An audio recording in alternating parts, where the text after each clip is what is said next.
Welcome to the Learning Pines YouTube. We hope this video helps. You start by confirming your Apple ID and ensuring you can sign in. This matters because the account unlocks recovery options. Once done, back up your iPhone to iCloud or to a computer so you don't lose data. Make sure the phone has enough battery and a reliable Wi-Fi or a Mac/PC ready. Then open Settings to try the current passcode or Face ID. If the code is forgotten, proceed immediately to the recovery steps described next.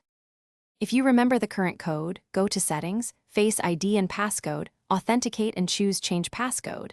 That's the simplest and safest path. If you cannot unlock, open iCloud.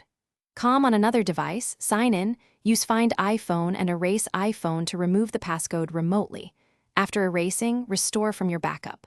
Alternatively, connect to a computer, put the iPhone into recovery mode, and restore via Finder or iTunes. This reinstalls iOS and clears the passcode. After the erase or restore finishes, set up the iPhone and restore your backup to get apps and data back. Choose iCloud or Finder depending on where you backed up. Make a new, memorable but strong passcode and reconfigure Face ID or Touch ID to speed future access. If the device won't exit recovery, errors persist, or activation lock blocks you, make sure to retry the recovery steps exactly and then contact Apple support with your purchase proof. This resolves activation lock. Thanks for watching. Consider subscribing if we helped you.